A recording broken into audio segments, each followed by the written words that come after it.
নমস্কার সবাইকে। সবাই আর কিছু যারা আমাদের শ্রোতা তারা আসুক, একসঙ্গে আমরা আলোচনা করব এবং আজকে এই ভণ্ডামি আজকে যত তথ্য আছে সবগুলো আমরা তুলে ধরবো এক এক করে, এবং ভণ্ডটার আসলে মুখোশ উন্মোচন করা খুবই জরুরি। যে কারণে আজকে আমার এই উদ্যোগ নেওয়া। ভাবছিলাম যে এই ভণ্ডটা নিয়ে আর কিছু বলবো না, কিন্তু এখন দেখলাম যে ভণ্ডটা আসলে এতটাই শুরু করছে যে এদের মুখোশগুলো উন্মোচন না করলে এটাও এক ধরনের অপরাধ হিসেবে থাকে। আমরা আর কয়েকজন আসলেই আমরা শুরু করব।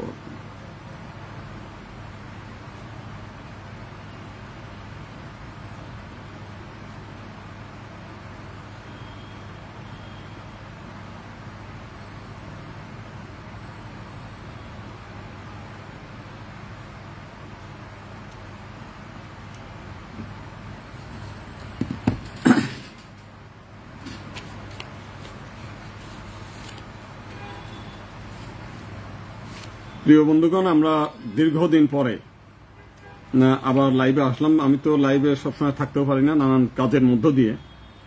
তো আপনারা জানেন যে ফরিদপুরের মধুখালীতে একটি ঘটনা ঘটেছে এই কয়েকদিন আগে, এখনো তার রেশ কাটে নাই। গতকালও সেখানে তুমুল মিছিল, মিটিং, বিক্ষোভ, প্রতিবাদ এগুলো চলছে, এবং মিছিল করে তারা এই মিছিলকারীরা হিন্দু গ্রামে ঢোকার জন্য চেষ্টা করেছিল, সেখানে পুলিশ বাধা দিয়ে সেটা ঠেকিয়েছে। ওই ঘটনাটা সম্পর্কে একটু আপনাদের জানানো দরকার যে ওইখানে যে ঘটনাটা ঘটেছে সেটা জানেন যে এসে আসছে পত্র, যতটুকু আমাদের মিডিয়াতে এসছে সেটা হলো ওইখানে একটা মন্দিরে আগুন দেয়াকে কেন্দ্র করে মন্দিরে আগুন দিয়েছে, প্রতিমা ভেঙেছে। এবং এই ঘটনাটা শুধুমাত্র ফরিদপুরে প্রথম তা তো না, এর আগে বহু জায়গায় আপনার কুমিল্লা থেকে আরম্ভ করে চট্টগ্রামের রাউজান, ফটিকছড়ি, এর আগে দিনাজপুরে, রংপুরে, খুলনাতে, গোপালগঞ্জে, বাংলাদেশের প্রায় 64 জেলার মধ্যে প্রায় 50-60 জেলার মধ্যে এটা হচ্ছে রেগুলার ঘটনা। কিন্তু আজ পর্যন্ত কোনো ঘটনার কখনো বিচার হয়নি এবং প্রকৃত আসামিদের কখনোই ধরে নাই। হাতে নাতে যে সমস্ত আসামিরা ধরা পড়েছে সেসব আসামিগুলো ওই হয় পাগল, না হলে যে কোনো ভাবে নির্দোষ করে ছেড়ে দিয়েছে পুলিশ। আমরা দেখেছি কুমিল্লার ঘটনায় এক গদা ইকবাল, সেই গদা ইকবালকে প্রথমে পাগল সাজালো, তারপরে সেই কোর্টের থেকে 15 মাস সে হাজতে ছিল, এই হাজতবাসটাই তার জেলবাস হিসেবে ধরে তাকে ছেড়ে দিয়েছে। ঠিক একইভাবে বিভিন্ন আমাদের ঢাকা শহরের আমাদের শাঁখারীবাজার শনি মন্দিরে ওইরকম আমরা বহুদিন আগে একটা ওইরকম প্রতিমা ভাঙচুর করছিল, সেই ভাঙচুর অবস্থায় ধরা পড়লো। পুলিশের হাতে সোদর্প করার পর পুলিশ বলল যে এটা পাগল। তো এই সমস্ত পাগল শুনতে শুনতে আমরা অস্থির। তো এইখানের ঘটনা কিন্তু আসলে এই প্রতিমা ভাঙাটার এটা ছিল না, তার আগে যেটা ছিল সেটা হচ্ছে যে ওইখানে ওই যে একটা স্কুল খুলছিল, সেই স্কুলে একটা ঠিকাদারি নিয়ে ওইখানকার যে মেম্বার সাহেব, যেটা পত্রপত্রিকা আসছে যে অজিত বাবু সরকার, তিনি ঠিকাদারিদের চাঁদা চায়। এটা তো আসলে হিন্দু মুসলিম হিসেবে না, বাংলাদেশের যেখানে আওয়ামী লীগের নেতারা আছে প্রত্যেকেই চাঁদা চায়। আবার বিএনপি যখন ক্ষমতায় আসবে তো বিএনপির এই সমস্ত ছোট্ট নেতার থেকে আরম্ভ করে বড় নেতা ক্ষেত্র বিশেষে সবাই এই চাঁদা দাবি করে থাকে। এটা কিন্তু ইসের ব্যাপার না, সারা বাংলাদেশই হচ্ছে। তো যাই হোক, সেই চাঁদা দাবি করার পরে এরপর সেই ওখানকার তাদের এরা রড নিয়ে চলে যেতে গেছে, সেখান থেকে তাদের বাধা দিয়েছে। এই বাধা নিয়ে দুই পক্ষের মধ্যে গালাগালি হয়ে গেছে। এর মধ্যে কোনো কেউ কাউকে সাহায্য করার জন্য হোক অথবা যেভাবে হোক প্রতিমায় আগুন দিয়েছে। আগুন দেওয়ার পর সেটা নেভানোর জন্য চেষ্টা করেছে সবাই মিলেই।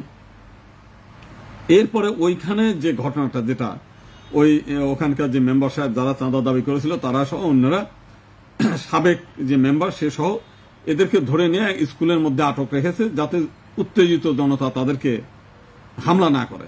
এবং ওই সময় বহু লোকজন চলে আসছে, তাদেরকে বাঁচানোর জন্যই চেষ্টা করছে। সেই চেষ্টার জন্য তাকে স্কুলের যেটা পত্রিকা আসছে, আপনার মানবজীবন পত্রিকা যেটা আসছে, আমি সেই পত্রিকাগুলোই বলছি। এবং আমাদের একটা টিম অবশ্য ওখানে গিয়েছিল, রাজবাড়ী জেলা হিন্দু মহাজোট, তারাও মোটামুটি ওই একই রকমের নিউজ দিয়েছে।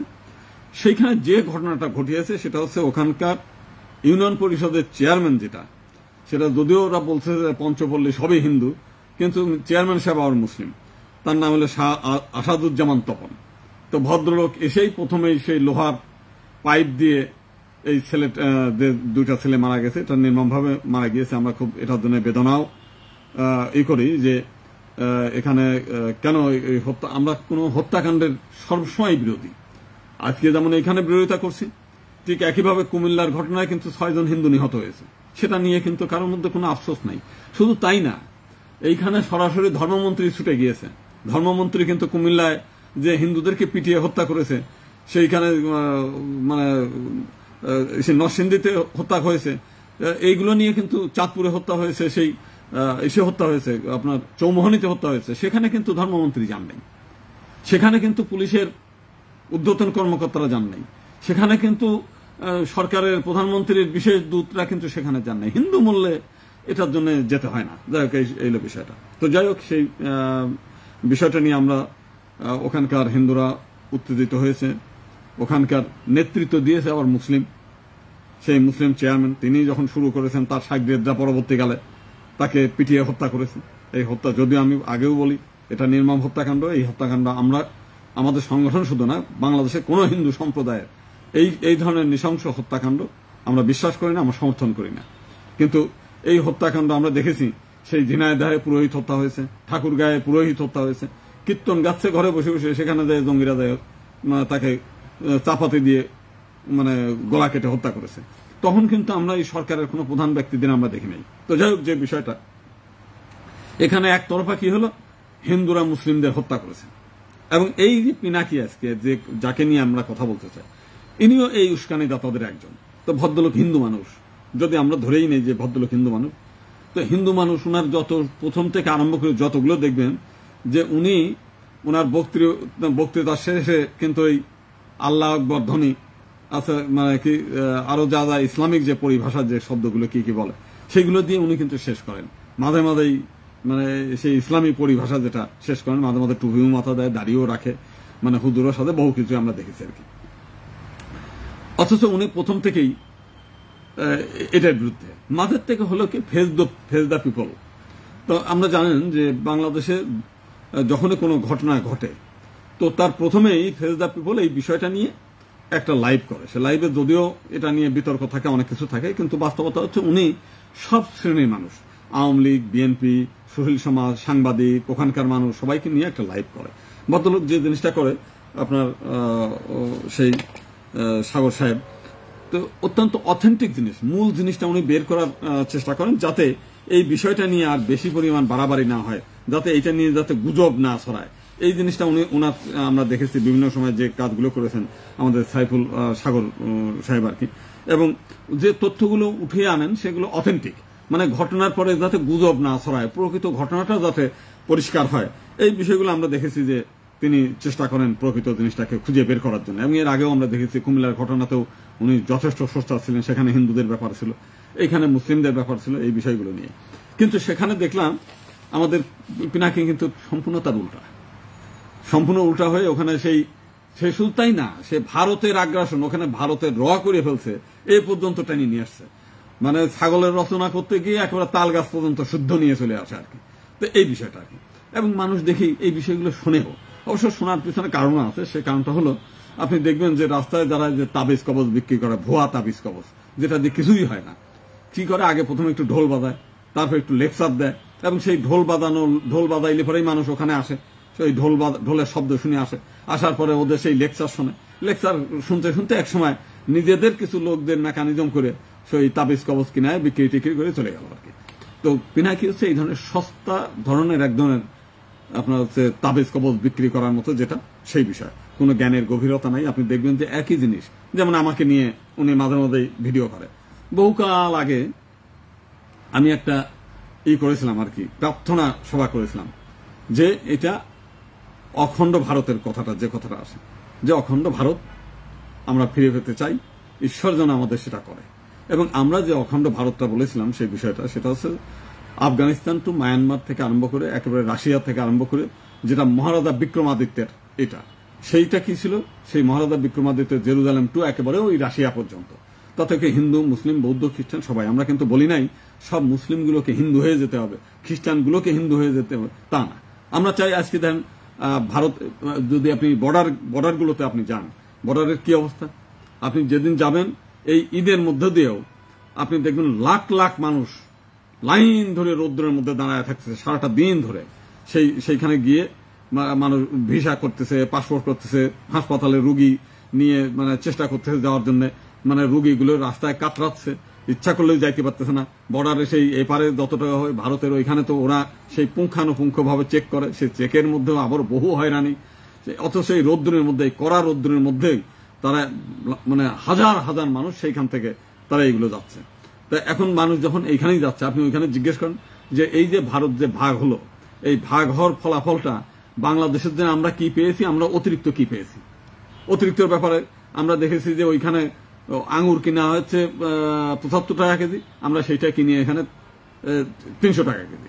ওইখানে আপেল যদি কিনি হচ্ছে ৮০ টাকা কেজি, এইখানে সেটা হয়ে যায় ৩৫০ টাকা কেজি। ওইখানে একটা গরু হয় ১০,০০০ টাকা, সেইটাই গরু এখানে কিনে ২ লাখ টাকা দিয়ে। এই যে বিষয়গুলো, তার বাংলাদেশের হাজার হাজার কোটি টাকা ভারত নিয়ে যাচ্ছে একটা চকলেটের দাম, ওখানে ৫ টাকা, সেটা আমরা এখানে কিনে খাই ১৫ টাকা। এবং বাংলাদেশে কিন্তু আসতেছে জিরা, ওখানে দেখলাম হচ্ছে ২৭০ টাকা, সেই জিরা এখানে এখনো ৭০০ টাকা কেজি, ১২০০ টাকা হয়েছিল আর কি। তো এই যে ইসির টাকা আমরা যে বাংলাদেশের থেকে হাজার হাজার কোটি টাকা প্রত্যেক বছর দিচ্ছি, এবং রোগী হাসপাতালে যাওয়া আসা, থাকা, খাওয়া সবকিছু মিলে এত পরিমাণ সেখানে যাচ্ছে আর কি।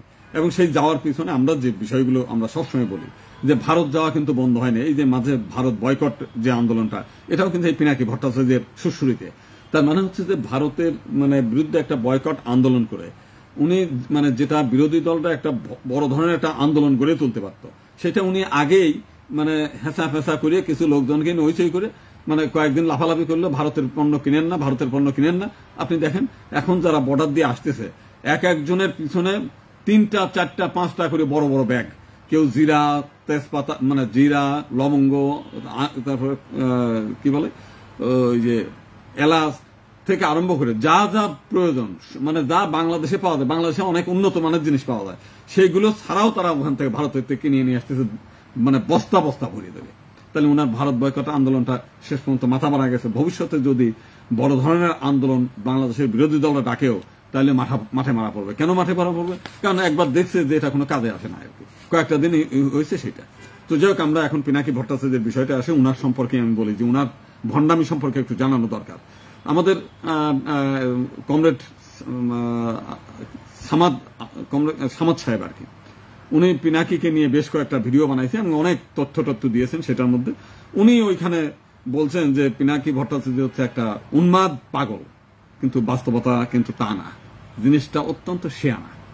শেয়ানাটাও যদি বলেন কেন এই শেয়ানা, আমি বলতে চাই উনি ভণ্ড, পাগলও না, উন্মাদও না, প্রচন্ড ভণ্ড এবং একই সঙ্গে শেয়ানা, প্রচন্ড শেয়ানা। সে শেয়ানাটা কেন আমি বলি, ভদ্রলোক রাজশাহী মেডিকেল কলেজে উনি পড়াশোনা করতেন, ডাক্তার, যদিও জীবনে কোনোদিন কিন্তু কোনো ডাক্তারি করেন নাই, কোনো একটা রুগী দেখেন নাই। তো ডাক্তারি পড়াকালেই উনি একটা মুসলিম মেয়েকে ফুসলায়, সবাই যারা এখনো পর্যন্ত তথ্য আছে, উনি বিয়ে করেন নাই। সেই মেয়েটা যেহেতু নাস্তিক, উনি বিয়ের নাস্তিকরা তো কোনো ধর্ম বিশ্বাস করে না। এখনো পর্যন্ত বাংলাদেশে যে বিয়ের সিস্টেম, সেটা হয় হিন্দু হয়ে বিয়ে করতে হবে, নাহলে মুসলিম হয়ে বিয়ে করতে হবে। উনি কিন্তু মুসলিম হন নাই, যা বক্তব্য মুসলিম হন নাই। তাহলে মুসলিম যদি না হয়ে থাকেন, তাহলে উনি হিন্দু হন নাই, ওই মেয়েটাও হিন্দু হয় নাই। তাহলে যে কারণে ওনাদের বিয়েটা হয় নাই। বিয়ে না হয় মূলত হচ্ছে লিভ টুগেদার করে থাকে, যেটা মুসলিমরা ভালো চোখে দেখে না। এবং এই মুসলিমরা যখন ভালো চোখে দেখে না, মাঝে হয়ে গেল কি, উনি হচ্ছে গণ জাগরণ মঞ্চ, এই যে আমাদের শাহবাগী আন্দোলন, যেটা সেই কাদের মোল্লার ফাঁসি চাই থেকে আন্দোলন শুরু করা, সেই আন্দোলনের মধ্যে উনিও কিন্তু একজন বড় নেতা এই আন্দোলনকারীদের। এবং আমি আপনাদেরকে একটা জিনিস দেখাই যে দেখে সেই শাহবাগী আন্দোলনদের যারা মিটিং টিটিং করেছে সেই সময়, সেই মিটিংদের মধ্যে তার ভূমিকাটা কি এবং তিনি কেমন ধরনের ছিলেন, তো সেই বিষয়টা আপনাদের একটু দেখাই, তাহলে দেখলে আপনারা বুঝতে পারবেন কোন সারির নেতা ছিলেন। আচ্ছা, একটু ক্লিয়ার করে দেন। এই যে দেখেন শাহবাগ আন্দোলন, এই যে একেবারে বাম পাশের যে ভদ্রলোকটা, এই যে দেখেন ইনি না, এই এলো পিনাকি ভট্টাচার্য, ইনারা সহ এই যে 4 জনের এই যে বড় বড় নেতা, সেই বড় জনের মধ্যে একজন। এবং ইনারা কিন্তু এই সময় কাদের মোল্লার ফাঁসি চাই এবং জামাত নেতাদেরকে ফাঁসি দেওয়ার জন্য যা যা করার দরকার সেটা মানে আন্দোলন মাসের পর মাস ধরে। আপনারা জানেন যে ওইখানে খুব ব্যস্ত 4টে হাসপাতাল, বারডেম হাসপাতাল, তারপরে ওই পাশে হচ্ছে পিজি হাসপাতাল, ওই পাশে ঢাকা মেডিকেল কলেজ হাসপাতাল, তারপরে এই পাশে আরো বিভিন্ন হাসপাতাল রয়ে গেছে। বিশেষ করে 3টা বড় বড় হাসপাতালে একেবারে প্রবেশ মুখ, সেখানে রুগীরা যাইতে পারে না, কোনো কিছু যাইতে পারে না, হাজার হাজার লোক নিয়ে সরকারের ইন্ধন ছিল। সবকিছু মিলে তারা কিন্তু ওইখানে মাসের পর মাস ধরেই একেবারে মৎস্য ভবন থেকে একেবারে ব্যারিকেড দিয়ে তারা এখানে আন্দোলন করেছে। কার? রাজাকারের ফাঁসি চায়, কাদের মোল্লার ফাঁসি চায়, জামাতে ইসলাম সাইদির ফাঁসি চায়। মানে এই সমস্ত আন্দোলনে একেবারে শাহবাগ উত্তাল করে ফেলছে। সে এই উত্তাল করার সময় পর্যন্তই, ওই সময় যেই শেষ হলো তার কয়েকদিন পরেই রাজীব নামে একটা শাহবাগী সে হত্যা হয়ে গেল। সেই সময় তো আমাদের প্রধানমন্ত্রী উনিও বলছেন প্রথম শহীদ। তারপরে হচ্ছে কিছুদিন পরে অভিজিৎ রায়ের মানে হত্যাকাণ্ড হয়ে গেল। এরা আবার সবই মুসলিম মেয়ে বিয়ে করা, এবং এসির দিকে আপনার কি বলছে যে নাস্তিক বক্তব্য। এর মধ্যে আবার সেই কি বাবা একটা ফেসবুক দিয়ে নানান ধরনের ইসলামের বিরুদ্ধে মানে কটূক্তি করা আছে, সবকিছু মিলে। তো এইসব করাতে ওনার মনের মধ্যে তখন একটা ভয়ের ভাব, মানে প্রচন্ড ভয় জেগে গেল যে কোনো মুহূর্তে তো আমি হত্যাকাণ্ড হয়ে যেতে পারে, কারণ আমি এক মুসলিম মেয়ের বিয়ে না করে তার সঙ্গে লিভ টুগেদার করতেছি। অর্থাৎ মুসলিমরা তো এই ঘটনাটা জানে, আমাকে তো মানে কুপায়ে কাটবে, আমারও গলায় সংশয় হবে। তখন ওনার নরম সুর, এই সুরের পরেই মাঝে একটা ঘটনা ঘটে গেল। সেটা হলো যে উনি পপুলার ফার্মাসিউটিক্যাল একটা কোম্পানি, সেই কোম্পানির উনি বলতে চান যে উনি চিফ অপারেটিং অফিসার উনি বলতে চায়। এটা নিয়ে এর আগে আমি বলছিলাম, উনি আবার সেটার উত্তরও দিয়েছেন যে ওনার দায়িত্ব ছিল না। কিন্তু উনি আবার ফেসবুকে দেখলাম সেদিনে একটা ঘটনা লিখছে, বলতে আমি পপুলার ফার্মাসিউটিক্যাল সেই সময় কেলেঙ্কারির হাত থেকে উদ্ধার করেছিলাম। মানে উনি নিজে আরো অনেক ঘটনাই লিখছেন। বলতে 2008 সালে পপুলারের তৈরি ক্যাপসুল স্বাস্থ্য অধিদপ্তর টেন্ডার দিলে, মানে যে জিনিসটা ওই সময় বিষয়টা হচ্ছে যে স্বাস্থ্য অধিদপ্তর একটা টেন্ডার দিয়েছিল, এবং এটা হচ্ছে বিশ্ব স্বাস্থ্য সংস্থার অর্থায়নে এটা হবে। তো সেই টেন্ডার দিলে শর্ত ছিল যে যাদের অন্তত 2 বছরের অভিজ্ঞতা আছে তারা এখানে হবে। তো একটা হচ্ছে সেই টেন্ডারে জার্মান একটা কোম্পানি এবং এই পপুলার দুইজনই মানে বিড দিল। দেওয়ার পরে তো ওনাদের তো কোনো অভিজ্ঞতা নেই, জার্মানিদের দিতে হয়। তো শেষ পর্যন্ত করলো কি, দ্বিতীয়বার আবার একটা দিল যে ওই 2 বছরের অভিজ্ঞতা লাগবে না, ওনারা মানে যে কেউ করতে পারবে। এবং এই শর্ত অনুযায়ী পপুলারের সঙ্গে তাদের একটা ভিতরে স্বাস্থ্য মন্ত্রণালয়ের তো দুর্নীতিবাজ কর্মকর্তা সব জায়গায় আছে, করে সেই আটা দিয়ে তারা করলো সেইখানে কোটি টাকার আটা দিয়ে হচ্ছে ক্যাপসুল বানায়, সেটা সারা বাংলাদেশে ছড়িয়ে দিয়েছে। এবং এই আটা তো বোঝেন যে ক্যাপসুলের মধ্যে আটকে থাকলে, দীর্ঘদিন থাকলে এটা তো আবার মানে নষ্ট হয়ে যায় এবং ক্ষতি হয়ে যায়। মানে যেটা আমরা পত্রিকায় পড়েছি যে একটা বাচ্চা ছেলে এই ক্যাপসুল খেয়ে মারা গেছে, মারা যাওয়ার পরে তদন্ত শুরু হয়। তদন্ত শুরু হলে সেটা বিদেশে নিয়ে যেয়ে পরীক্ষা করছে, তাই দেখে কিচ্ছু নাই, শুধুমাত্র এই আটার গুঁড়া ছাড়া আর কিছু নাই আর কি। পরে সেই জিনিসটা তারা বিশ্বব্যাংক তখন বললো যে না, আমরা টাকা দেবো না। তখন এইটা বাংলাদেশ সরকারের উপর চাপ হলো। সেই চাপ হইতে গেলে এটা তদন্ত করতে চায় না, কেননা সরকারের একটা বিশেষ সংস্থার লোকজন, মানে ওই যে স্বাস্থ্য মন্ত্রণালয়ের লোকজনও এর সঙ্গে জড়িত, যে কারণে তদন্ত করতে চায় না। কিন্তু পরবর্তীকালে এটা নিয়ে ব্যাপক মানে শোরগোল হওয়াতে গোয়েন্দা সংস্থা তাকে ডেকে পাঠায় যে আপনি আসেন, অফিসে আসেন, আপনার সঙ্গে আমাদের একটা কিছু বিষয় নিয়ে আলোচনা আছে। এই আলোচনার কথা যখনই শুনছে, এর মধ্যে ফার্মাসিউটিক্যাল কেসে বাঁচানোর বহুবার চেষ্টা করেও যখন দেখলো তো গোয়েন্দা সংস্থার নজরে চলে গেছে, এই পর্যায়ে তিনি গা ঢাকাচ্ছেন। এই গা ঢাকা দেওয়ার ব্যাপারে আবার সে একটু দিছে যে সেই সময় আমাকে রক্ষা করছে, উনার ফেসবুকে যেটা লেখছে যে আমাকে রক্ষা করছে হচ্ছে সেই সময় জামাতের শিবিরের কর্মীরা এখান থেকে নিয়ে যায় ওই এসে সাতক্ষীরায় রাখছে, সাতক্ষীরা থেকে ওখান থেকে পালানোর সুযোগ করে দিচ্ছে। আমার বক্তব্য এর আগেও আমি বলেছি, দ্বিতীয়বার আমরা বলছি যে আপনার যদি এই যে ওনার সেই সময় একটা ওনার দেয়া, মানে উনি সেই সময় দাড়ি টাড়ি রাখছে যাতে পালানোর সুযোগ হয়। তো সেই সময় আবার শামীম সাইদি, এটা হচ্ছে দেলোয়ার হোসেন সাইদির ছেলে, আবার সেটাকে করেছে কি বলে ওই কপি করে ওইটাকে তার ওখানে দিয়েছে তার টাইম লাইনে। সেইখানে এখানে যে জিনিসটা বলছে যে আমার চরম দুঃসময় যারা ঝুঁকি নিয়ে আমাকে বাঁচিয়েছিল, আমি তাদের বাকি জীবনটা বুকে আগলে দিয়ে রাখবো। আমার ভাই মানে দেশ ত্যাগ করতে পারলাম, এই সমস্ত। আমার কথা হচ্ছে যে তুমি দেশ ত্যাগ করলে কেন? তুমি যদি অপরাধী না হয়ে থাকো, তুমি যদি পপুলারের কোনো দায়িত্বশীল কর্মকর্তা না হও, তোমার বিরুদ্ধে তার কোনো মামলা ছিল না, তুমি তার অন্য কিছু করো নাই, তোমার বিরুদ্ধে কোনো কিছু মামলা নাই, তুমি পালাইলে কেন? আর শিবিরই তোমাকে পালানোর এই সুযোগটা করে দিল কেন? তার মানেটা হচ্ছে যখনই তোমার মধ্যে এই শাহবাগী আন্দোলনের আতঙ্ক ছড়ায় যায়, তারপরেই দেখলাম আপনি ওই রাজীবের রক্ত আর শাহবাগী এসে এই হেফাজতের রক্ত এক, এইরকম করে ফেসবুক দেওয়া শুরু করছো। পরবর্তীকালে তুমি ভয়ের চোটে শিবিরের আশ্রয় নিছো যে শিবির আমাকে যেন রক্ষা করে। শিবিররাও মনে করছে যে একটা লোক যখন সেই নাস্তিক থেকে আবার আস্তিক হবে, মানে কথায় কথায় ইসলামের গুণগান গাবে, তখন তারা একটু হেল্প করা যায়। শিবির তোমার হেল্প করছে। যাই হোক, তুমি শিবিরের লোক, এখন শিবির তোমার হেল্প করছে, জীবনের উপরে রক্ষা করছে, সবকিছু করছে, সেই সব বিষয়গুলো নিয়ে তুমি করছো। তো তোমার লক্ষ্য তো আবার এই যে এইখানে মানে বিষয়টা আমি আরেকটা পাইলাম, এইবার আপনাদের দেখাই। এই যে পিনাকি ভট্টাচার্য, দেশ ছাড়ার আগের রাত আমি দেশ ছাড়ি 5ই জানুয়ারি 2019, পরদিন সকালে দাড়ি কেটে নিরুদ্দেশ যাত্রা, কেটে গেল 5টা বছর আমার দেশ ছাড়ার এবং নিরাপদে বর্ডার পার করে দেওয়ার পরিকল্পনা আয়োজন সহ সর্বতভাবে সাহায্য করেছিল সাবেক ও বর্তমান ছাত্র শিবিরের ছেলেরা। তার মানে বিষয়টা কি? তুমি আজকে তোমার ভণ্ডামি, তুমি একবার তুমি শিবিরের বিরুদ্ধে স্লোগান দাও, আবার বিপদে পড়লেই তুমি হয়ে যাচ্ছ, তুমি হলো শিবির হয়ে যাচ্ছ, তুমি শিবিরের কাছে হেল্প নিচ্ছ। তুমি একবার কেউ নাস্তিক, একবার হচ্ছে সেই মানে সেই আমাদের শাপলা চত্বরের হুজুরদের বিরুদ্ধে তুমি স্লোগান দিচ্ছ, আবার 2 দিন পর বলছে কোরআনের পাখির মানে মেরে ফেলতেছে। এই যে ভণ্ডামি তোমার ইসের মধ্যে, এখন তুমি বলতেছো একবার হিন্দু, আবার কথায় কথা হচ্ছে হিন্দু বিরোধী বলতেছো। তুমি একবার বলতেছো এই দিনে তুমি বলতেছো যে রানা দাশগুপ্তরে কেন আনেন না। এই যে গতকাল এখানে তুমি একটা ভিডিও দিছো, আমি দেখাই। সেখানে হচ্ছে সেখানে কি বলতেছে, সেখানে বলতে চায় যে যদি হিন্দু নিতেই হয় তাহলে নিয়ে আসো, ওই কুশল চক্রবর্তীর আনো, যদি না হয় এটা রানা দাশগুপ্তের মধ্যে আনো। অথচ তুমি কিন্তু রানা দাশগুপ্তের বিরুদ্ধে কথা বলছো একসময়, রানা দাশগুপ্তের বিরুদ্ধে, কুশল চক্রবর্তীর বিরুদ্ধে তুমি বক্তব্য দিছো। কুশল চক্রবর্তীর বিরুদ্ধে বক্তব্যটা কি দিছো দেখাই দিই। এই যে এখানে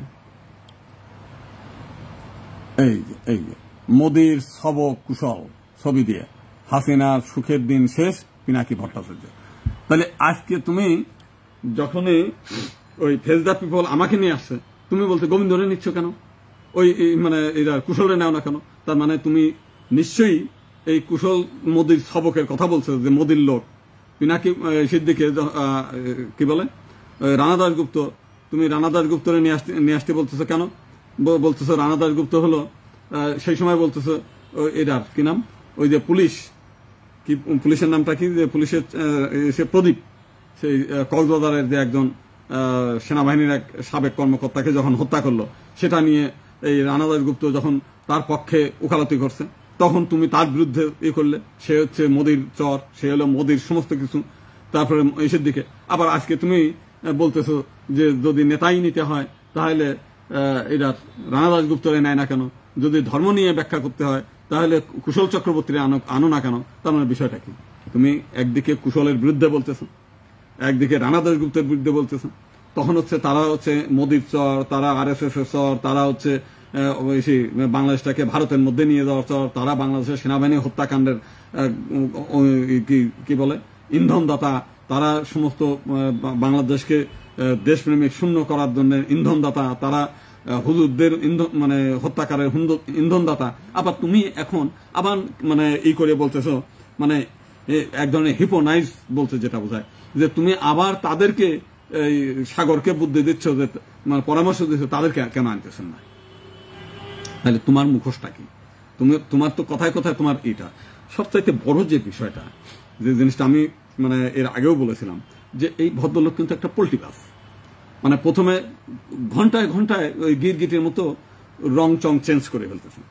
একদিকে প্রথমেই সে শাহবাগী হয়ে মানে প্রথম জীবন নাস্তিক হয়ে একটা মুসলিম মেয়ের সর্বনাশ করছে, যে মেয়েটাকে সে লিভ টুগেদার করতেছে বিয়ে না করে, এটা তো ইসলামিক ল মতে এর মানে দিয়ে হত্যা করার বিধান আমাদের শাস্ত্রে, মুসলিম আইনে বলা আছে যে ওর শাস্তি হবে হলো মৃত্যুদণ্ড।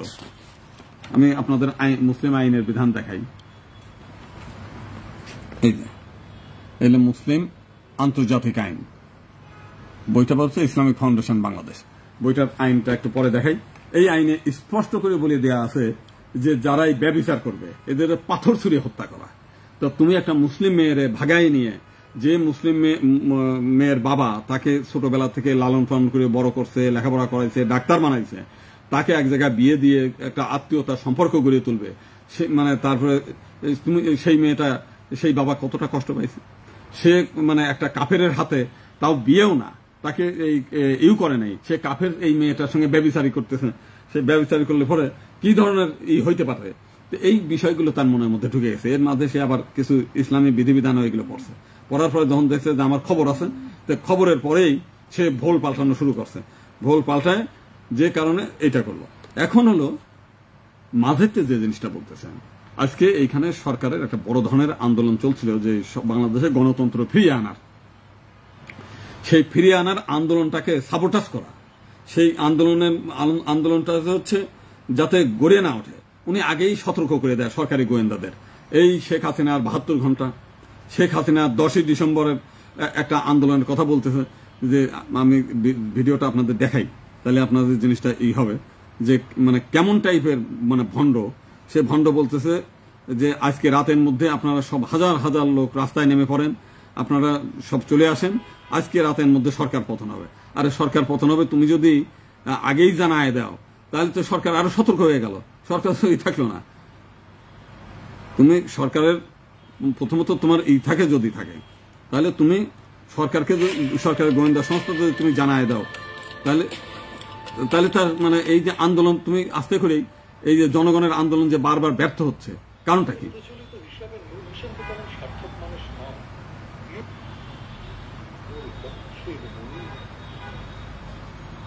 আমার ওনার ভিডিওটা দেখাই। আজকের যুবকেরা আপনাদের সামনে ইতিহাসের সেই মহেন্দ্রক্ষণ হাজির। দেখেন অনেক কি বলতে। এই লড়াই বিএনপির একার নয়, এই লড়াই আমাদের সবার। বিএনপির চাওয়া তো আমাদের সবার চাওয়া। আমরা আমাদের শাসককে ভোট দিয়ে নির্বাচিত করতে চাই। খুবই একটা সাধারণ চাওয়া।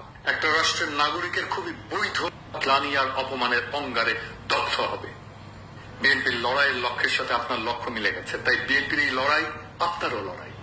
আমি 90-এর সৈনিক, আমি বাতাসে গণ অভ্যুত্থানের গন্ধ বুঝতে পারি।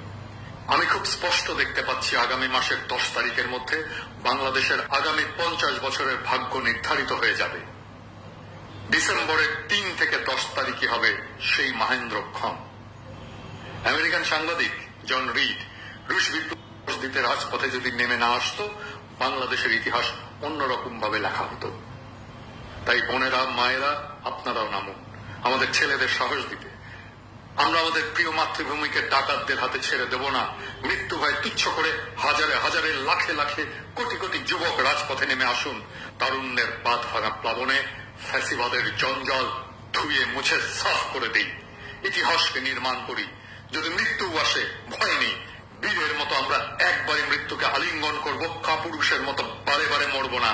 আপনি হয়ে উঠুন এই প্রজন্মের মুক্তিযোদ্ধা, এই প্রজন্মের তিতুমির, এই প্রজন্মের চে গুয়েভারা, স্পার্টাকাস। আপনি হয়ে উঠুন ইতিহাসের সেই মহানায়ক যার প্রতীক্ষায় ছিল বাংলাদেশ। মনে রাখবেন, ডিসেম্বর বিজয়ের মাস। এই মাসেই আমরা পাকিস্তানিদের পরাজিত করেছি। এই মাসে আমরা এরশাদের স্বৈর শাসন। মানে বিষয়টা কি? বিষয়টা হচ্ছে এই যে সরকার বিরোধী যে আন্দোলন, সে আন্দোলনের সরকারের একটা মানে যারা বিরোধী তাদের তো একটা কৌশল থেকে যে কোন দিনে কোন সময় কি ঘটনা তারা ঘটাতে চায়। এই হারামজাদা করে কি সেই জিনিসগুলো আগে গোপনে সংগ্রহ করে, সংগ্রহ করে এইটা যাতে সরকারকে সতর্ক করা যায়, সরকারকে আগেই জানিয়ে দেয় যে আগামী 3 থেকে 10 তারিখের মধ্যে আমরা কিন্তু বাংলাদেশে যে কোনো একটা ঘটনা ঘটিয়ে দেব। বলার ফলাফলটা কি হলো? সরকারকে সতর্ক করে দিল।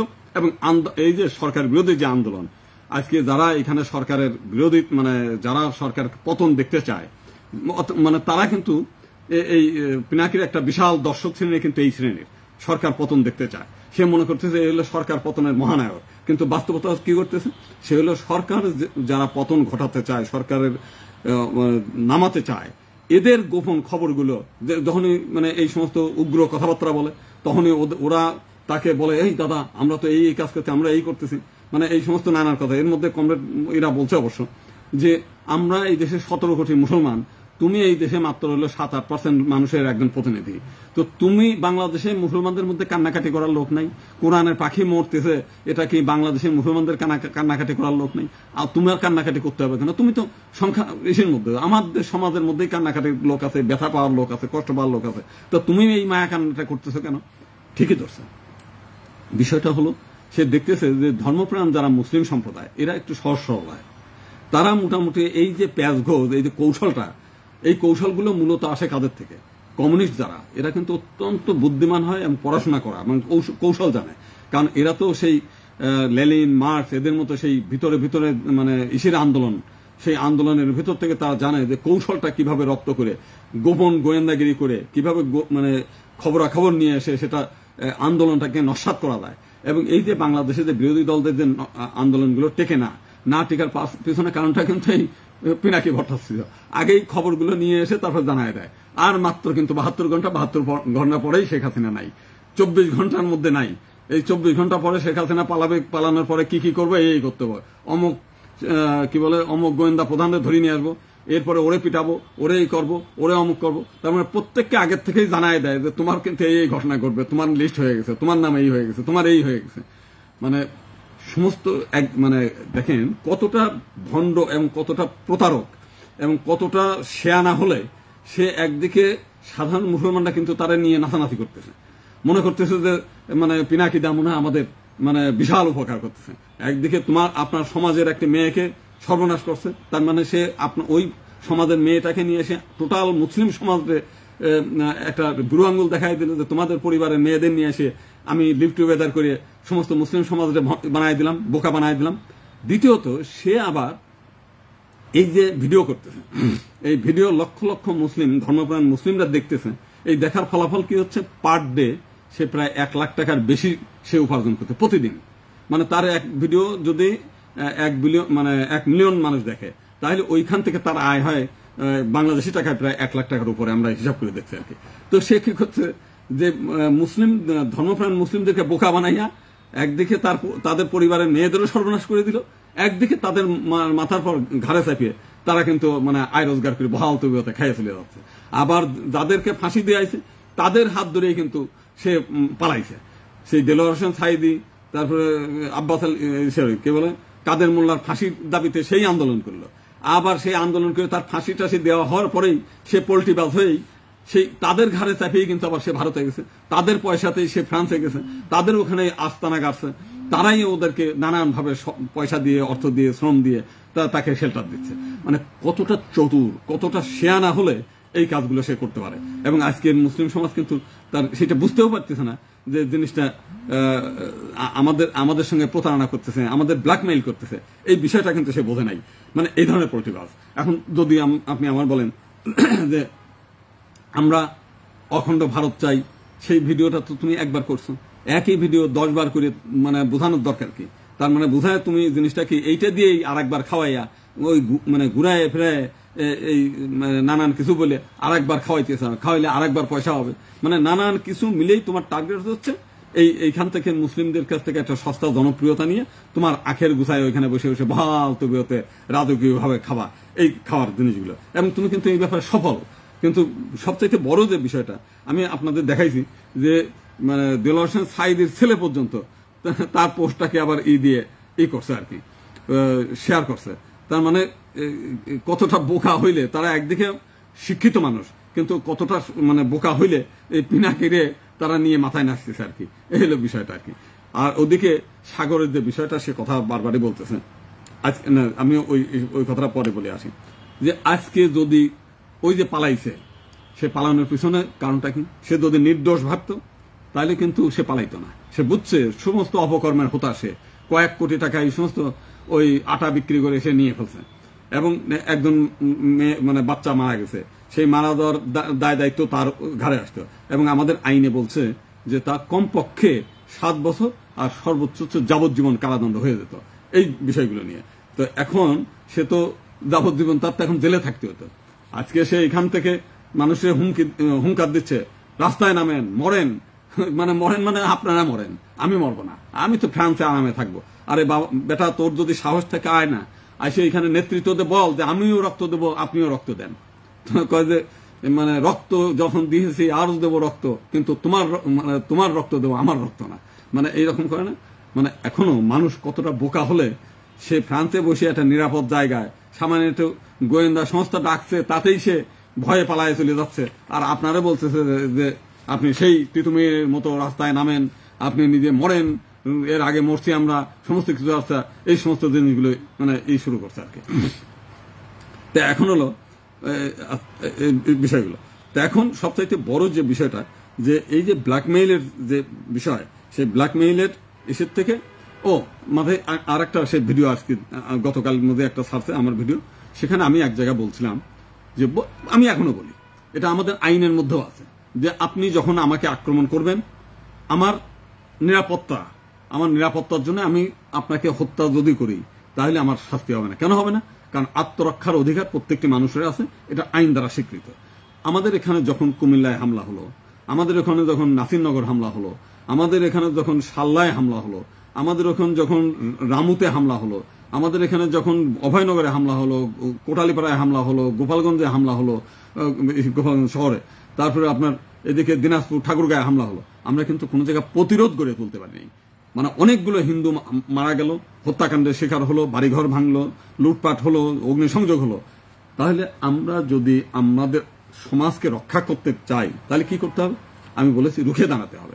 প্রয়োজন হলে, আমি এই কথাটা এখনো বলি, প্রয়োজন হলে আমাদের তো আইন মানে এসের দিকে অন্যরা তো লাইসেন্স প্রাপ্ত পিস্তল পায়, লাইসেন্স প্রাপ্ত হচ্ছে বন্দুক পায়, আমরা তার লাইসেন্স প্রাপ্ত বন্দুক পাবো না যে আত্মরক্ষার জন্য সেটা করব। আমাদের হাতে যা থাকবে, লাঠি থাকবে, ত্রিশূল থাকবে, যা থাকবে সেটা নিয়ে প্রতিরোধ গড়ে তুলতে হবে। এটা তো আমি সবসময় এখনো বলতেছি। তো এখন এটা তো ইসের বিরুদ্ধে না, আমার আত্মরক্ষার জন্য আমি সেই কাজগুলো করব, সেইটা উনি ভিডিও দেখাইছেন। তা কেন আপনি কি চান যে সব হিন্দুগুলোরে মারিয়ে ফেলায় দিক, তারপরে হচ্ছে সবগুলো হয়ে যাক? আপনার এটা হচ্ছেই। এবং আমাদের এক হুজুর সাহেব সেদিন সেই কথাই বলছে যে আগামী 2000 কত সালে, আপনার এইটা শোনাই দেখি, এই যে মানে এক হুজুর সাহেব মানে বক্তব্য দিয়েছে যে আগামী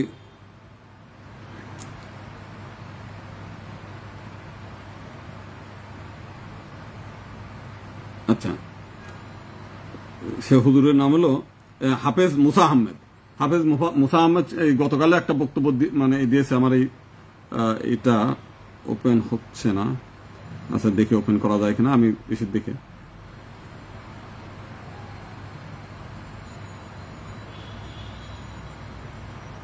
সেখানে বলছে যে হাফেজ মুসা আহমেদ যেটা বলছে যে হিন্দু আগামী 2040 সালে বাংলাদেশে একটা হিন্দু থাকবে না, একমাত্র ইসলাম। এটা মানে হাফেজের এটা ভিডিওটা সব জায়গায় চলতেছে, আপনারা যারা দেখেন তারা ভিডিওটা পাবেন।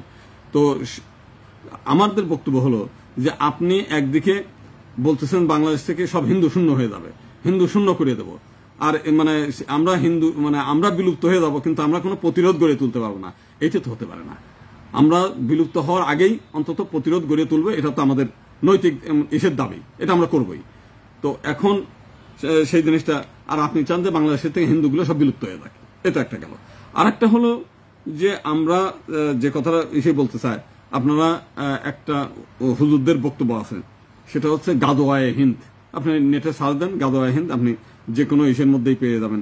আপনার যদি ইউটিউবে সার্চ দেন গাদোয়ায়ে হিন্দ, তাহলে পাবেন। সেখানে কি বলতে হচ্ছে যে সমস্ত ভারত, বাংলাদেশ আছে, পাকিস্তান আছে, ভারত সব ইসে চলে যাবে হচ্ছে ইসের মধ্যে, কি বলে, ইসলামী রাষ্ট্র হয়ে যাবে। তো ইসলামী রাষ্ট্র হলে তখন তো অখণ্ড ভারত হয়ে যাবে।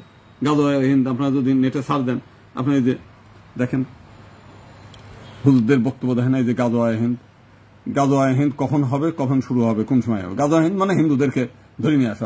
একটু ছাড়িয়ে দিই,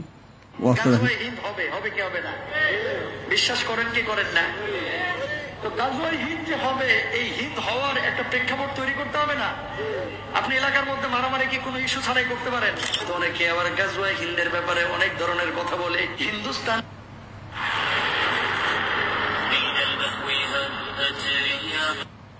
মুসলিম উম্মার বিজয়ের ধারা শুরু হয়ে যাবে। রাসূল সাল্লাল্লাহু আলাইহি ওয়াসাল্লামের হাদিস থেকে জানা যায়, ইমাম মাহদির আবির্ভাবের পূর্বেই খোরাসানের কালো পতাকাবাহী কিছু কাফেলা ইমাম মাহদির নেতৃত্ব ও কর্তৃত্বের পথ সুগম করবে। সুনান ইবনে মাজাহ, মুসনাদ আহমদ ও মুস্তাদরাকে হাকিম সহ আরো অনেক হাদিস গ্রন্থে সহিহ সনদে বর্ণিত হয়েছে। রাসূল সাল্লাল্লাহু আলাইহি ওয়াসাল্লাম ইরশাদ করেন, তাতলু'u রায়াতু সুদু মিন কিবালিল মাশরিক ফায়ুকাতিলুনাকুম কিতালান লাম ইউকাতিলহু কওমুন ইযা রাআইতুমুহু ফাবায়ুহু ওয়ালাউ হাবওয়ান আলা সালজি। পূর্ব দিক থেকে কালো পতাকাবাহী বাহিনীর আবির্ভাব ঘটবে। তারা তোমাদের বিরুদ্ধে এত কঠিন লড়াই করবে যা ইতিপূর্বে কোন জাতি করেনি। তাদেরকে আবির্ভূত হতে দেখলে তোমরা বরফের উপর হামাগুড়ি দিয়ে হলেও তাদের দলে যোগ দেবে। প্রতিফলন মনে হয় আল্লাহ রাব্বুল আলামিনই ভালো জানেন। তবে আমরা যতটুকু বুঝতে পারি, আল্লাহ তাআলা এই জানবাজ আফগান মুজাহিদদের মাঝে অনেক কল্যাণ রেখেছেন। যদি তাদেরকে আল্লাহ তাআলা ইমাম মাহদির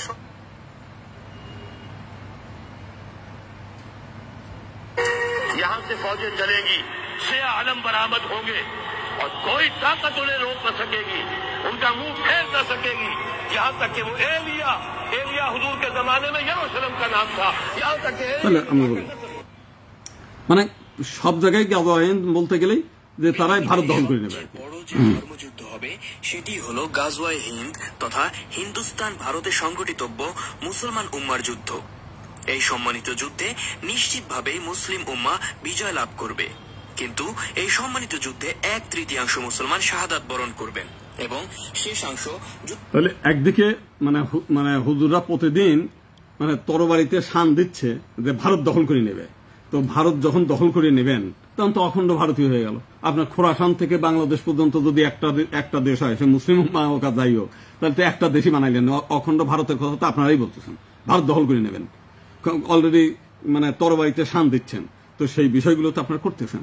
তো এখন খামাখা আমার গারে তুমি বরং ওই সমস্ত পিনাকিরে বলি যে তুমি তো ইসলামের খেদমতকারী, তুমি বরং গাজওয়ায়ে হিন্দের প্রধান নেতা হয়ে যাও, যে আমি সেই ইসের নেতা।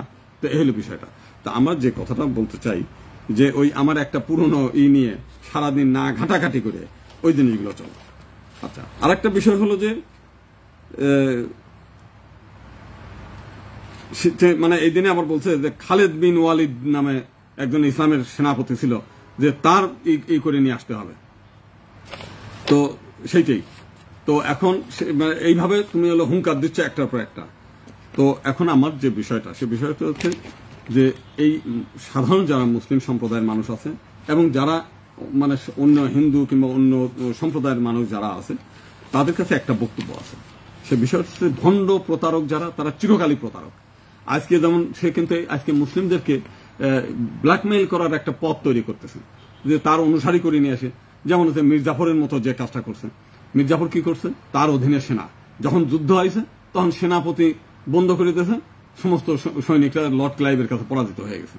তো এরাও তাই করবে, যে একটা আন্দোলন, যে বাংলাদেশের গণতন্ত্র ফেরানোর যে আন্দোলন, সেই আন্দোলনটাকে সাবোটাজ করা, সেই আন্দোলনটাকে তার মুখোমুখি করে আগেই সরকারকে সতর্ক করে দেয়া, আগেই সরকারকে জানিয়ে দেওয়া। এবং দেখেন, শুধুমাত্র এই শেখ হাসিনাকে পতন ঘটানোর ভিডিও আছে তার অন্তত 100-র উপরে। 24 ঘন্টার আলটিমেটাম, 12 ঘন্টার মধ্যে চলে যাবে। রাত 12টার সময় সব নেমে পড়েন মুজাহিদরা। তবে একটা ব্যাপার হচ্ছে যে তার এই বক্তব্য কিন্তু সাধারণ মানুষ কেউ নামে নাই, কেউ শুনেও নাই। ওই যে 10 তারিখের কথা বলছে না, মধ্যরাতে নেমে যান, তার কথায় কিন্তু একটা লোক নামে নাই। কারণ ওই দিন ছিল হচ্ছে আপনার আবার 21শে ফেব্রুয়ারির দিন নামার একটা ডাক দিছিল। সে 21শে ফেব্রুয়ারিতে আমরা যখন শহীদ মিনারে ফুল দিতে যাই, তা আমরাও মনে মনে ভাবলাম দেখি কারা আজকে রাস্তায় নামে একটু খোঁজ নেই, দেখলাম কিছুই না। তার মানে হচ্ছে যে এই যে পিনাকি ভট্টাচার্য যে বক্তব্যগুলো দেয়, বিষয়টা হচ্ছে একেবারেই সিনেমা হলের অভিনয়, আর কিছুই না। এবং সে এই অভিনয় দিয়ে সে একটা ধর্মপ্রাণ মুসলিমদেরকে বোকা বানায়। সে নিজে আয় রোজগারও খাচ্ছে, আরেকদিকে হচ্ছে একটা মুসলিম পরিবারের মেয়েকে নিয়ে এসে সে একেবারে বুড়ো আঙুল দিয়ে দেখাই দিল যে তোমাদের মান মর্যাদা কতটা, তোমাদের কতটা, সেটা আমি বুড়ো আঙুল দিয়ে দেখাই দিলাম। এই শয়তান হইলে পরে যা হয় শয়তানরা। তো সেই কারণেই আমি সাধারণ যারা থাকবে তাদেরকে আহ্বান জানাই যে এই সস্তা জনপ্রিয়তার করতে গিয়ে এই ভণ্ডটার কোনো কথাটাই কিন্তু কার্যকরী হয় নাই।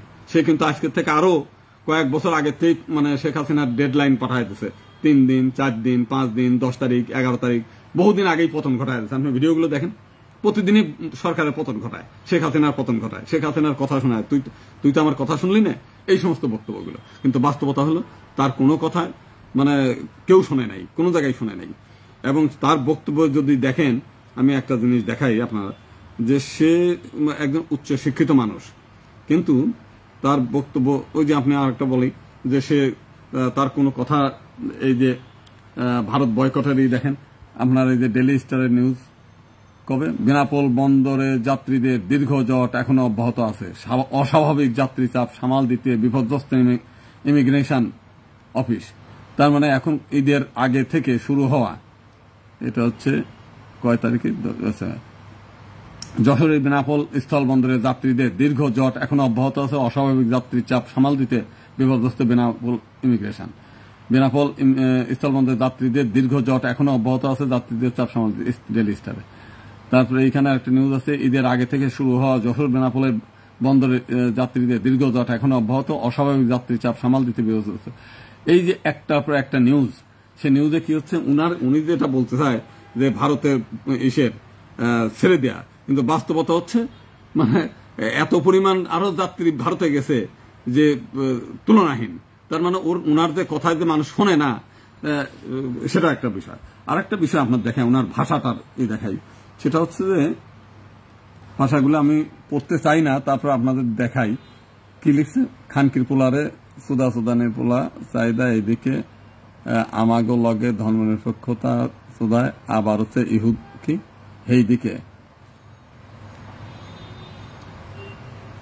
এইদিকে ইফতারেও মারায়, তাও আবার টুপি বিদ্যা। ওই সুদীর পোলা তোগরে যে ব্যাক হিন্দু কমিউনিটি মিল্লা ভোট দেই, ওডি কি মাগনারে প্রতিদ্বন্দ্বীর পোলা। মানে বিষয়টা হচ্ছে এটা হলো জয়কে উদ্দেশ্য করে বলা। মানে এইখানে কিন্তু সে বুঝাইতে চায় সে একজন হিন্দু নেতা, যে আমরা হিন্দুরা তোমারে একচাটিয়া ভোট দেই, তো সেটা কি মাংনা। তার মানে তিনি যখন সুযোগ পায় তখন হিন্দু সাজে, যখন সুযোগ পায় তিনি হচ্ছে নাস্তিক সাজে, অজ্ঞেয়বাদী। এরপরে সুযোগ পাইছে এখন হলো শিবিরের লোক হয়ে গেছে। মানে ভণ্ডামি যত প্রকার বলে তার প্রত্যেকটি, তার ভাষা দেখছেন, কোন শিক্ষিত লোকের ভাষা এরকম হয়? তার মানে সে এই যে ভণ্ড এবং প্রতারক, সে ইচ্ছাকৃতভাবে এই কাজগুলো করে। আমি তার কথা যে কমরেড সামাদ যেটা বলতে চায় যে সে হলো মানে পাগল, মানে উন্মাদ, আসলে কিন্তু তা না। মানে প্রচন্ড শেয়ানামাল, এবং এই শেয়ানাগিরি করেই সে কিন্তু বহাল তবিয়তে খেয়ে দে ফ্রান্সের মতো জায়গায় আরাম এসে থাকতেছে কিছু না করে। সে তো জীবনে কোনো ডাক্তারি করতে পারে না, আর ওই দেশে যায় ডাক্তারি করতেও পারবে না, আবার চাও বেচতে পারবে না। এমন একটা করে নেছে, সুযোগ করে নেছে, যে এই সুযোগে মানে আগের থেকেই ওই ধর্মপ্রাণ মানুষদের মাথায় কাঁঠাল ভাঙছে, এখনো পর্যন্ত সেই কাঁঠাল ভেঙেই চলতেছে আর কি। তো সেই কারণে এই সমস্ত প্রতারক থেকে সাবধান আমি এই করি। আর আমার জীবনের শুরু থেকে আজ পর্যন্ত আমরা আগেও যা বলেছি এখনো তাই বলি। আমার কথার মধ্যে ওই এক সময় এক একটা হইবেন না। আমি হিন্দুত্ববাদী মানুষ, আগেও বলেছি হিন্দুত্ববাদী মানুষ, এখনো আছে। ভারতের অনেক বড় বড় নেতার সঙ্গে আমার সম্পর্ক আছে, পরিচয় আছে, RSS VHPর সঙ্গে পরিচয় আছে। আমি কোন সময় তো অস্বীকার করি নাই যে আমাদের সঙ্গে তাদের সম্পর্ক নাই, অবশ্যই সম্পর্ক আছে, থাকবে না কেন। আমি এখনো গেলে মিটিং করি, দেখা করি, কথা বলি, সেটার বিষয় আলাদা। আমরা সারা বিশ্বের সমস্ত অ্যাজ এ হিন্দু হিসেবে আমরা সারা বিশ্বের সমস্ত হিন্দু ভালো থাকুক, কোনো হিন্দু যেন নির্যাতিত না হয়, এটা তো আমরা চাই। এবং একই সঙ্গে অ্যাজ এ হিন্দু হিসেবে সর্বেসং মঙ্গলাং ভুয়াৎ সর্বে শান্তি নিরাময়া, আমরা চাই পৃথিবীর সমস্ত মানুষের কল্যাণ হোক, সমস্ত প্রাণীর কল্যাণ হোক, সমস্ত জীবের কল্যাণ হোক, সমস্ত বৃক্ষলতার কল্যাণ হোক, এটাও আমরা চাই। আমরা তো কারো অকল্যাণ চাই না। অ্যাজ এ হিন্দু আমি মানে যদি কট্টরপন্থী হিন্দু হই, আমি কট্টরপন্থী হিন্দু কোনো সময় কারো অকল্যাণ চায় না, এটা হচ্ছে আমাদের বিষয়। তো এই হলো বিষয়টা। তো এখন আমরা আপনাদেরকে সেই মানে ভণ্ড যারা আছে, ভণ্ডদের বিরুদ্ধে, ভণ্ডকে পরিত্যাগ করা হচ্ছে প্রত্যেকের নৈতিক দায়িত্ব।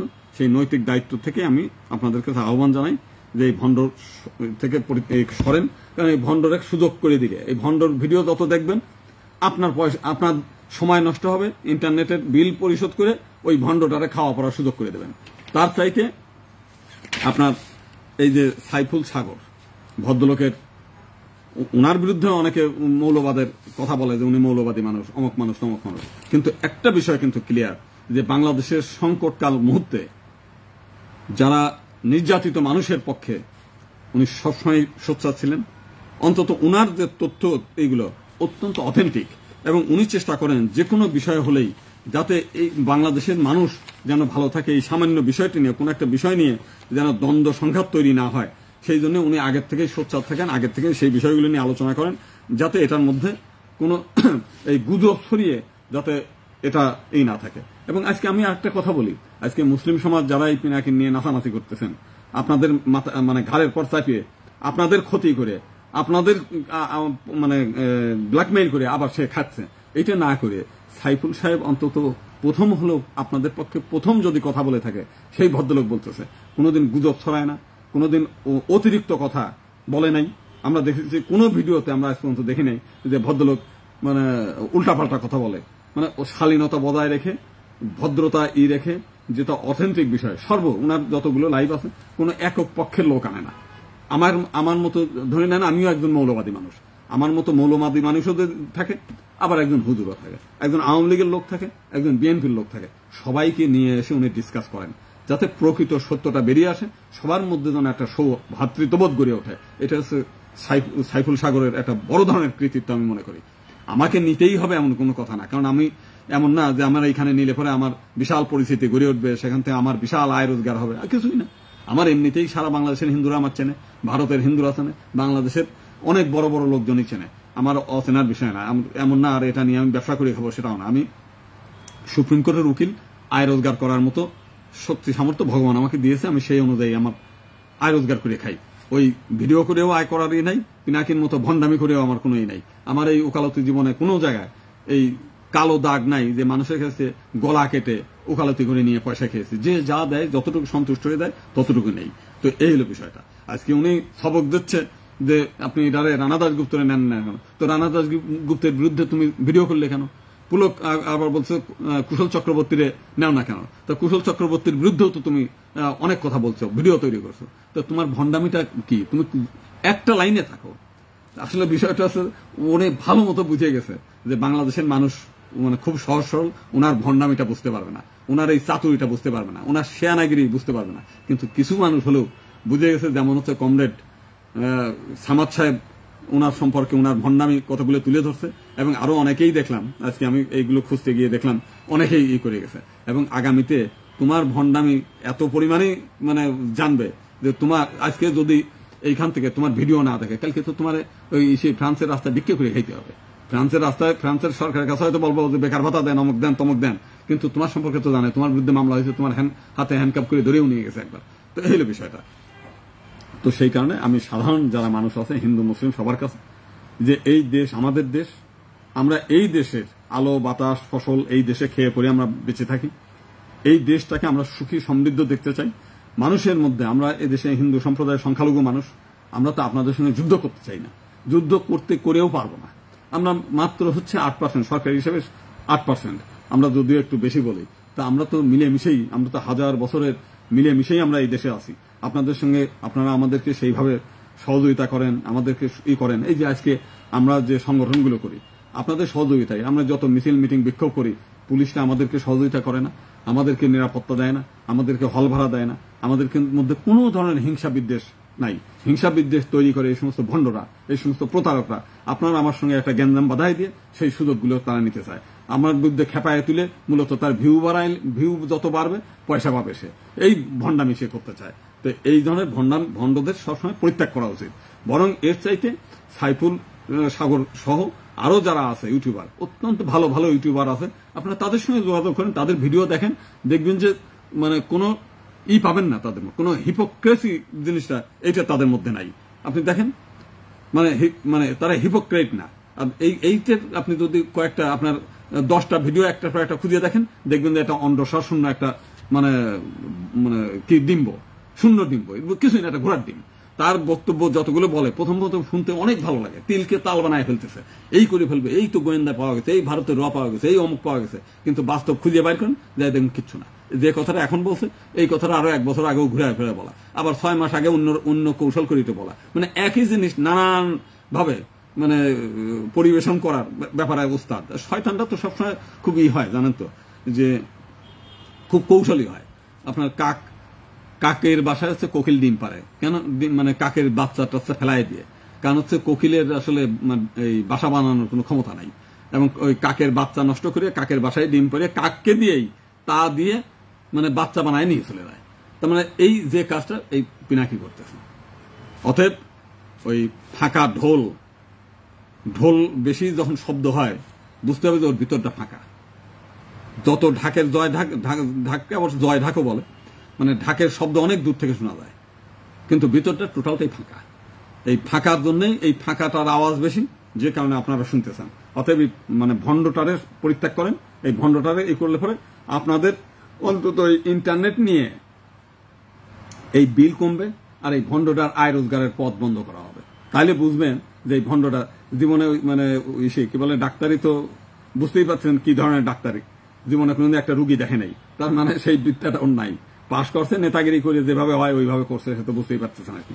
এই হলো বিষয়টা। তো সর্বশেষ আবারও আপনাদের কাছে জানাই যে এই ভণ্ডটাকে পরিত্যাগ করেন, এই অতি শেয়ানা তাকে পরিত্যাগ করেন, এতে সবার মঙ্গল। ধন্যবাদ সবাইকে। আর বাংলাদেশে আসলে ও তো একবারে কারাগারে, যে কয়দিন মানে বয়স আছে এই কয়দিনে তার কারাগারে, মৃত্যুটা তার কারাগারে হবে।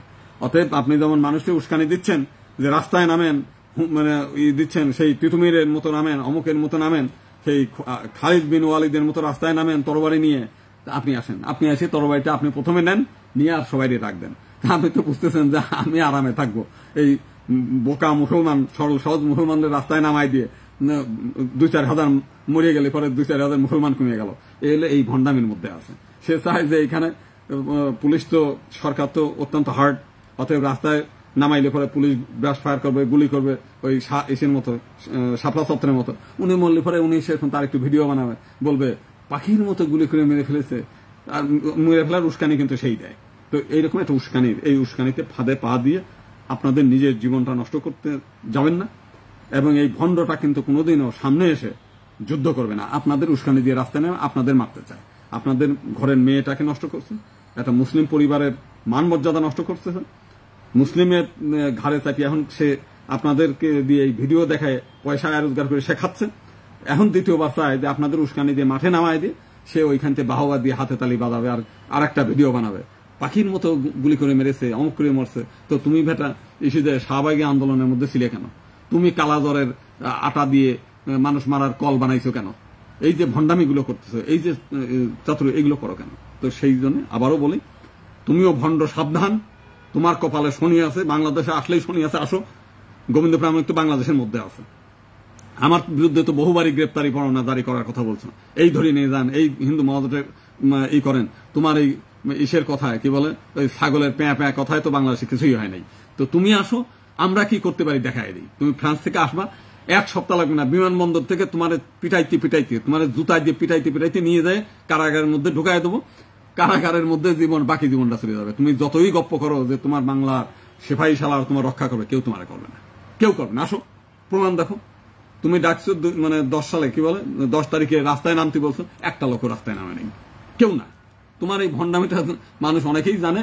তোমার এই ভণ্ডগুলো একটু অভিনয়, তোমার অভিনয়গুলো দেখে মানুষ, আগে সিনেমা হলে যায় দেখতো, এখন এইখান থেকে বসে দেখে, এই আর কি, আর কিছু না। ধন্যবাদ।